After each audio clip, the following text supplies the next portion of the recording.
فهدانا من الدلال وجمعنا من الشطار وعلق بين قلوبنا وأصبحنا بفضل الله إخوة متحبين المتعددين. سبحان الله وبحمده عدد خلقه ورضا نفسه وزنة عرشه ومداد كلمته.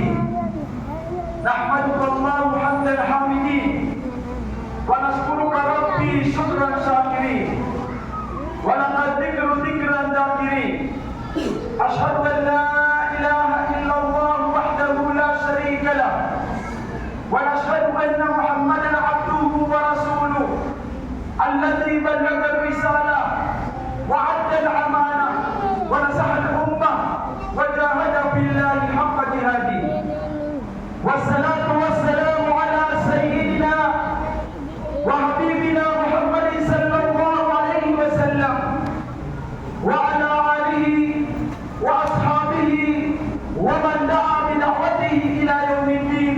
أما بعد، فيا عباد الله، أوصي نفسي أولا ثم إياكم بتقوى الله. وقال الله سبحانه وتعالى يقول في كتابه المنزل بعد أعوذ بالله من الشيطان الرجيم: يا أيها الذين آمنوا اتقوا الله حق تقاته ولا تموتن إلا وأنتم مسلمون. وقال أيضا: يا أيها الذين آمنوا هل أدلكم على تجارة تنجيكم من عذاب أليم تؤمنون بالله ورسوله وتجاهدون في سبيل الله إلى آخرها. وقال أيضا: والذين آمنوا أشد حبا لله. وقال الله سبحانه وتعالى يقول في حديث قدسي: يا داود سيأتي من بعدك نبي اسمه أحمد وأمته مرحومة افترضت عليهم كما افترض على الأنبياء والمرسلين. وقال النبي صلى الله عليه وسلم يقول في حديثه: من رأى منكم منكرا فليغيره بيده فإن لم يستطع فبلسانه فإن لم يستطع فبقلبه وذلك أضعف الإيمان. صدق الله العظيم وصدق رسول النبي الكريم. Ang lahat ng papuri ay sa Ama lamang, ang pinakamahalaga ng pinakamahawain, ang lumikha sa lahat ng bagay at may kontrol sa lahat ng bagay. Ang tinatawag natin na mga bagay ay maliban sa Allah subhanahu wa ta'ala na kanyang nilikha. Ang Allah subhanahu wa ta'ala nagpapatawad sa atin kahit gano'ng kalaki man ang naging kasalanan natin, mga kapatid. Nagawa natin na mga laban sa kautusan at kagustuhan ng Allah subhanahu wa ta'ala. Ngunit ang kanyang awa habang sa atin, ang kanyang rizki niyama ay patuloy natin ini-enjoy, mga kapatid.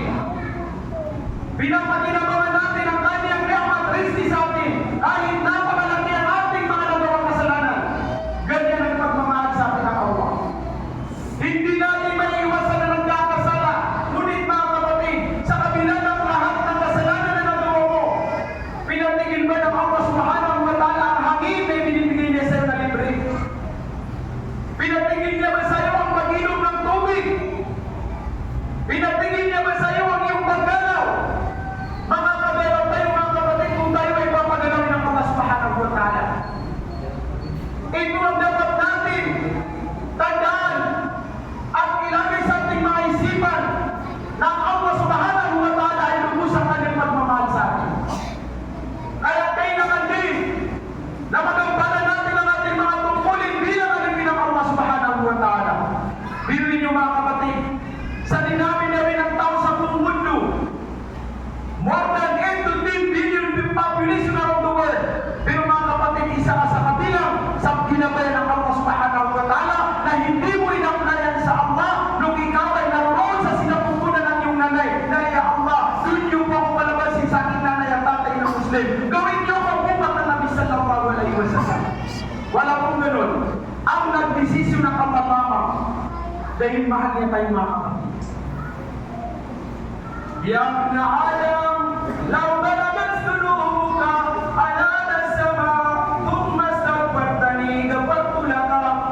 Huwag alipin sa binang Allah. O ang anak ng Adam, wala kong pakialam sa iyong nagawang kasalanan kahit mapulong man sa binang Allah na kasalanan ng pinagpalapag ng kalangitan. Ibig sabihin kasamaan ng mundo mga kapatid. Ngunit kung ikaw ay hindi na mapatawaran sa akin sa binang Allah, ay kaya aking patatawarin. Yan ang Allah subhanahu wa ta'ala mga kapatid. Kung ikaw, alam sa hadith Qudsi, kung ikaw sa binang Allah ay pupunta sa akin sa pamamagitan na ikaw ay naglalakad, sasalubungin kita na ako ay tumatakbo sa binang Allah. Kung ikaw ay lumalapit sa akin ng isang dakal, lalapit ako sa iyo at isang metro. Ibig sabihin mga kapatid, ang wisdom na nagpulong dito, kung gano'n kabilis ang ating paghigi ng kapatawaran sa akin, gano'n din kabilis ang kanyang kapatawaran sa akin.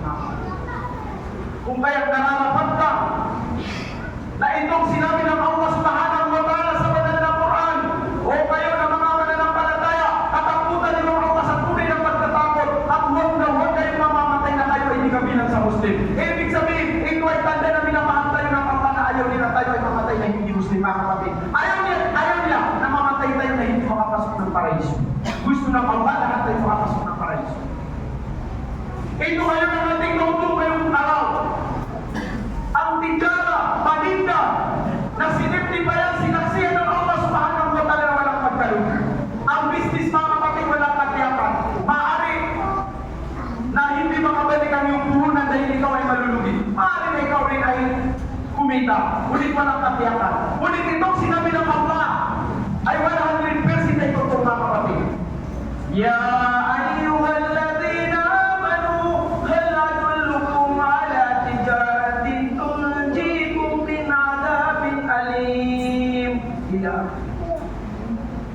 O kayo na mga mananampalataya, ito ay address sa ating mga Muslim. O kayo na mga mananampalataya, gusto niyo bang sabihin ko sa inyo, ituro ko sa inyo ang paninda, business, na walang pagkalugi at ito ay may niligtas niya kayo sa malupit na kaparusahan? Sinagot ng Allah. Ibig sabihin mga kapatid, ang Allah ay fair. Sinabi niya, nagtanong siya, gusto niyo ba ituro ko sa inyo ang paninda na walang pagkalugi? Siya mismo ng Allah at sinagot niya. Ganyan tayo kamahal ng Allah subhanahu wa ta'ala. Ano yung paninda mga kapatid na walang pagkalugi? May niligtas niya tayo at may papasok na tayo sa paraiso. Tu'minuna billah, ang pagkakaroon ng iman, pananampalataya sa Allah. Yun ang pinakasama niya. Kung ating bibigyan ng ilaw mga kapatid, kailangan maniwala ka sa kaisahan ng Allah. Maniwala ka na ang nagbibigay ng rizki ang Allah. Hindi dahil sa ikaw ay magaling magsalita, magaling lumiskarte sa mga customer, o di kaya ikaw ay kabilang sa mga taong matatas ang angka ng pinanggalingan, o di kaya malaki ang iyong kayamanan. Hindi mga kapatid.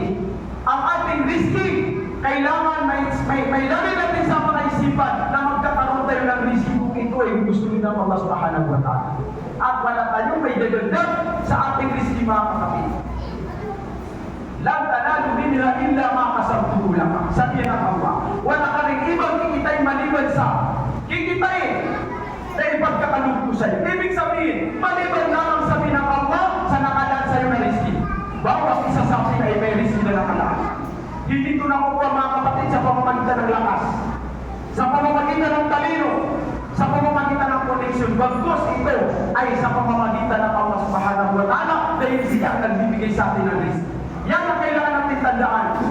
Kapag ikaw ay nagkaroon ng lubos na paniniwala sa Allah at sa kanyang kaisahan, sa lahat ng mga nararapat sa Allah subhanahu wa ta'ala, mga kapatid, yan yung tinatawag ng Allah na paninda na walang pagkalugi at may liligtas ka kaya sa kapahamakan, kundi ka sa malupit na kaparusahan, sa libingan hanggang sa kabilang buhay.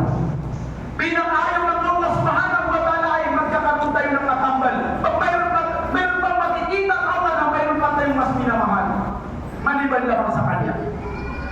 sinabi ng Allah sa banal na Quran, "Walladina amanu ashaddu hubban lillah."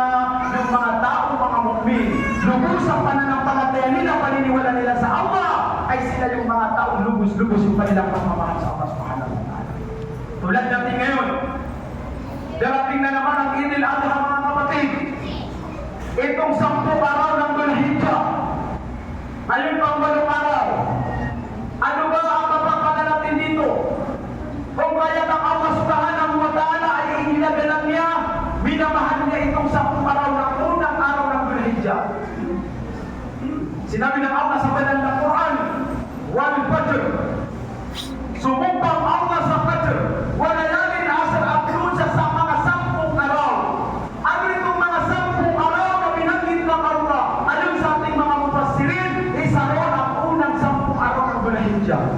Pangalawa ron, ang panghuling 10 araw ng buwan ng Ramadan. Bakit sumumpang Allah? Dahil napakalaki ang mga gantimpala, mga biyaya na ibibigay niya sa mga tao magsasakripisyo sa araw na ito, mga kapatid, itong 10 unang araw ng Dhul-Hijjah.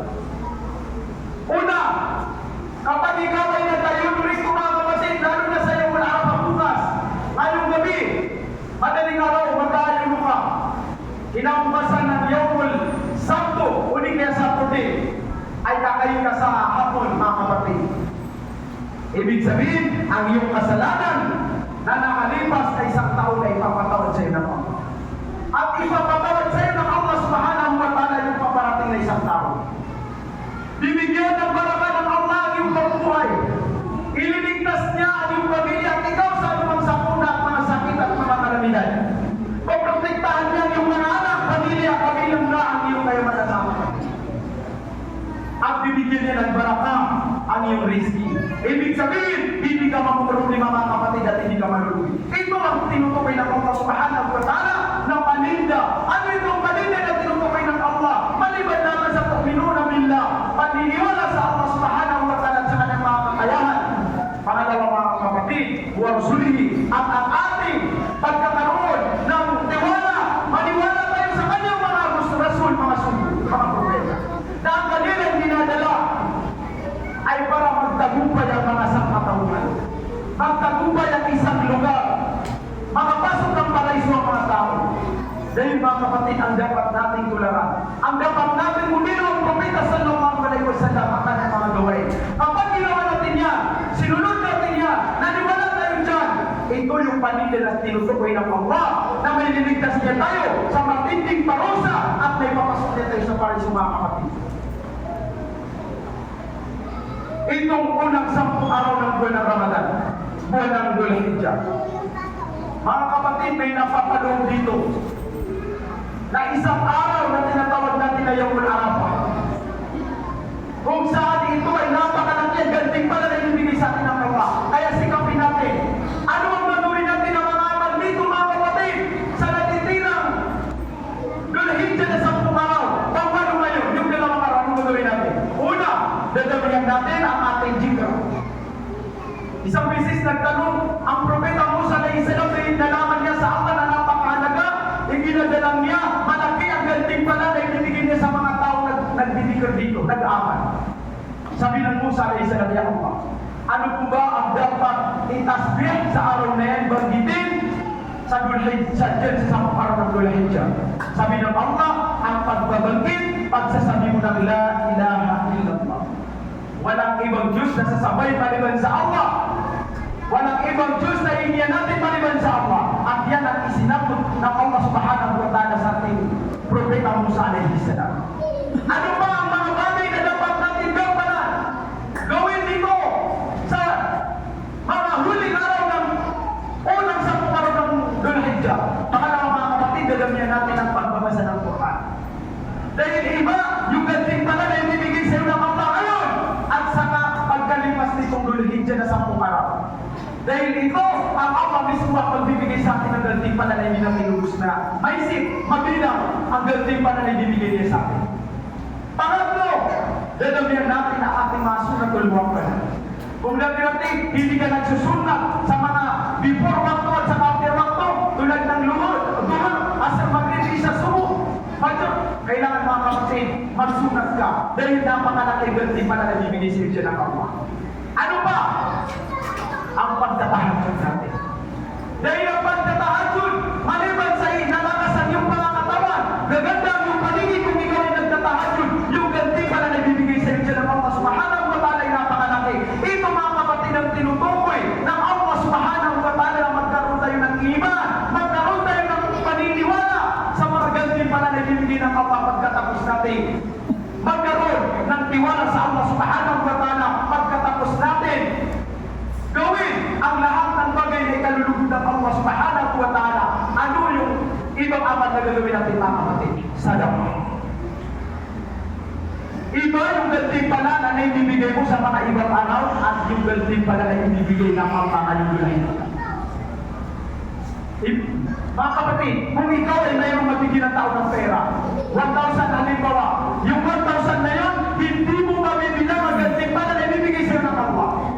Ngunit yung gantimpala doon sa ibang araw mga kapatid, ay hindi masyadong malaki ang gantimpala. Kakaiba itong 10 araw. Kaya sumubang Allah, iginagalan niya itong 10 araw. Ayon sa Propeta sallallahu alaihi wasallam sa pamamagitan ng kitab ng ating isa sa mga ulama na si Ibn Uthaymeen. Sabi niya, ang unang araw ng Dhul-Hijjah ay mas may namang gantimpala dyan ang amal na malugayang mo naman sa araw sa umaga, hindi sa gabi. Kaysa sa yung magagawa mong amal sa 10 araw ng katapusan ng Ramadan. Upang naayapin yan na mas malaapin na sa mapulungan makumadalundog sa kaya sa pulungguri ang bagay na Dhul-Hijjah at isumapulungan ka si Kuya Mananian na sa pulungguri ang pagkuri si Kuya Mananian na Ramadan.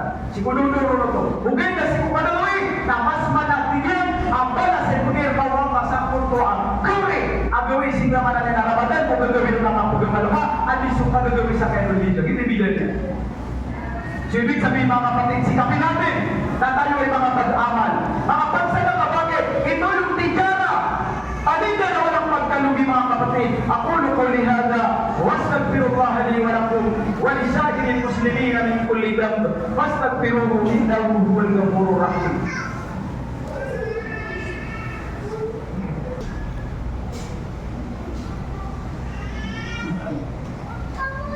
Innal hamdalillah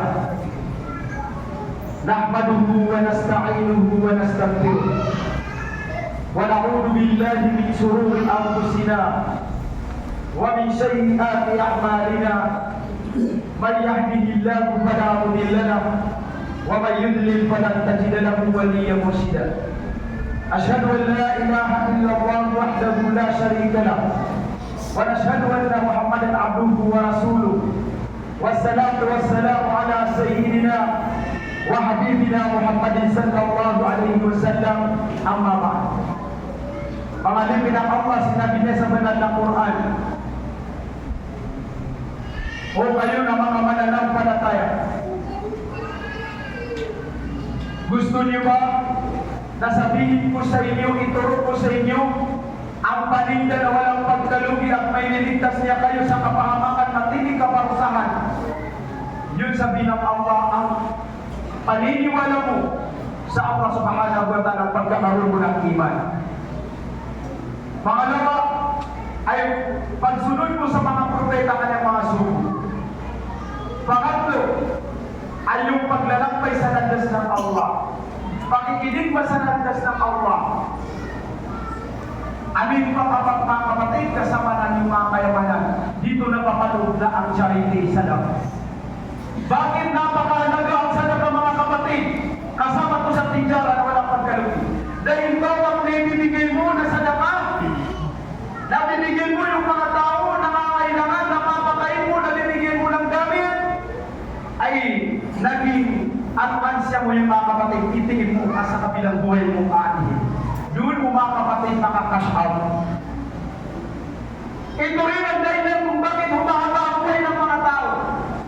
Isang bisis ang Musa ay isa lang. Mayroong inakasal sa kanyang kaum. May isang lalaki na nakumpot. Baka sa kanyang mukha ang kalungkutan. Sabi ng Musa ay isa lang. Kapatid, bakit tulalakad dyan at ikaw ay nalulungkot? Hindi ka man lang sumasali sa mga tao Ya Musa, paano ako sa niya magiging masaya? Paano ako sasama sa kanilang celebration?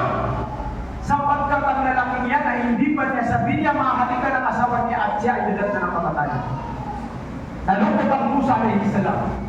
Ilang araw, nakita niya yung mag-asawa na buhay pa rin yung lalaki. Nagtawag Musa alayhi salam. Nagkasalubong sila ng lalaki. Yun pala yung malikul mo. Sabi niya, kapatid, pinanggit mo sa akin na yung lalaki niya na ipinasal, sabi niya ay mamamatay. Bakit kayo na buhay na buhay pa? Ano ang isinagot ng malikul mo? Ya Musa. O paano mo siya kukulan ng kanyang kaluluwa? Nung sila ay kakain, sa araw ng kanyang kasal may dumating na isang pulubi na matandang babae na nakakailangan ng pagkain. Yung kakainin niya, sabi niya, ay ang priority niya na naibigay niya doon sa babaeng matanda. At yung babaeng matanda sa tonya at sa pagkaluto, kinuha niya agad at kinain ng napakabilis. At yun ang order sa atin ng Allah. Hey ya malaika, yung order niya sa atin, sabi niya malikul mo, extend mo ang umur ng lalaki niya ng 300 years. Mga kapatid, ibig sabihin kaya pala may mga tao humahaba kanilang buhay dahil may mga sikreto yan na nagbibigay ng sadaka. Ito yung tijaran na tinutukoy natin. At ito ngayon, yung sinabi ng Allah subhanahu wa ta'ala sa banal ng Quran, na yung mga taong nagdadawat, nagpapalaganap sa kadakilan ng Allah, sila yung pinakamagandang busis sa larangan ng pagsasalita. Wa man ahsanu qawlan mimman da'a ila Allah wa 'amila salihan wa qala innani minal muslimin. Walang higit pa sa napakagandang salita sa ng Allah. Maganda ng pananalita ng mga taong singir, ngunit mas maganda ang pananalita ng taong sinasabi niya kaysa ng Allah. Taong nagdadawat, nagpapalaganap sa kadakilan ng Allah, nagpapalaganap sa mga sunan ng Nabi sallallahu alaihi wasallam at nagpapalaganap sa ating relihiyong Islam. Ito yung da'wat mga kapatid. Ito yung tijara, paninda, na tiniyak ng Allah subhanahu wa ta'ala na walang pagkalugi. Ang sino man ang taong nagdadawat. Ito yung sinabi ng Allah kay Daud alayhi salam.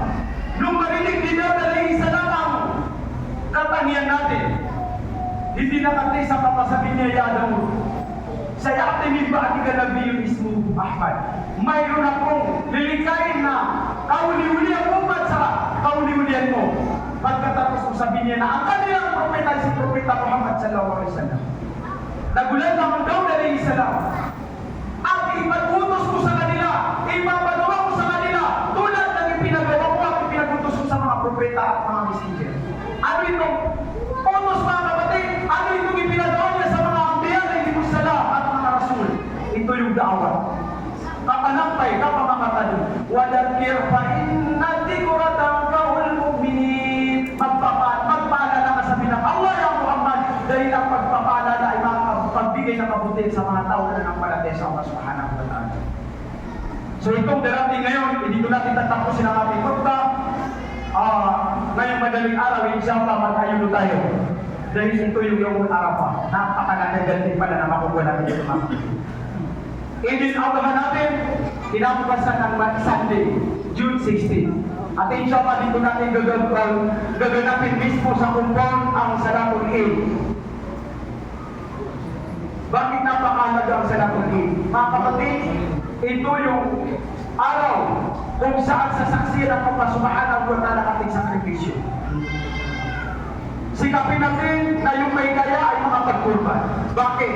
Ito yung mga kabilang sa gantimpala. Una, ayon sa Propeta sallallahu alaihi wasallam sa pamamagitan kay Ali radhiyallahu anhu, man kharaja min baytihi, ang sinuman ang lumabas sa kanyang bahay ila syarai upang siya ay pumunta sa palengke, bumili ng kakatay niya, ikukurban niya na kambing, baka o tupa.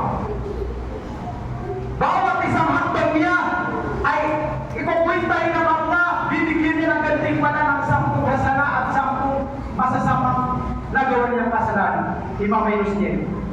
Kapag dumating siya, sabi niya sa kanyang binibilhan ng hayop na kakatay niya, habang sila'y nag-uusap ng may-ari, doon yung panininda ay igagawin ng Allah subhanahu wa ta'ala kaninang pag-usap na para siyang nagjijigar at imumultiply ng Allah yung gantimpala na hindi natin mabibilas. Ganyan kalaki mga. Atong ito ay iiwi niya sa pinapropeta sallallahu alaihi wasallam. Lahat ng kanyang dadanan, habang dinadala niya doon sa lugar kung saan niya kakatayin, ay bawat nilalang, nilikha ng Allah, halaman, mga hayop, mga bato, lupa, alikabo, ay sila ay nananalangin sa Allah subhanahu wa ta'ala na ikaw ay patawarin ng Allah. Anong tagulang ko siya? Mga kapatid, pagdating doon sa lugar kung saan niya kakatayin, anda natin ito. Bawat isang balahibo ng hayop na kakatayin niya, ganun din karami ang ganun pa na ibibigay sa kanila ng Allah subhanahu wa ta'ala. At kung ito ay pinatay niya, bawat isang patak ng dugo ay gagawin ng Allah subhanahu wa ta'ala na 10 anghel, 10 malaikat na sila yung mananalangin sa Allah na papasukin ka ng Allah ng paraiso at iligtas ka ng Allah sa impyerno at matawarin ka ng Allah hanggang hindi magunaw ang mundo. Apeli ko pa man, apeli ka pumangli. Sabi na kawaw ka na alubos sa dito ni pumangli as mga malaikat. Nasubaw yung mga malaikat, ang panalangin ng mga anghel ay tinatanggap ng Allah subhanahu wa ta'ala mga kapatid. At kung ito ay kanyang hiwain, slicing, pangalan niya, na bawat isang slice, mga kapatid, ay isang tao na angkan ng Ismail alayhi salam na napalayaw. Yan pakamarami ka. Anong ganti pa na ng tao na pamarami ka mga kapatid? Nabigyan mo ng kalayan, lahat ng amal niya ay mayroong ng porsyento. Inna Allah wa malaikatahu yusalluna ala nabi. Ya ayyuhalladhina amanu sallu alayhi wa sallimu taslima. Allahumma salli ala Muhammad wa ala ali Muhammad kama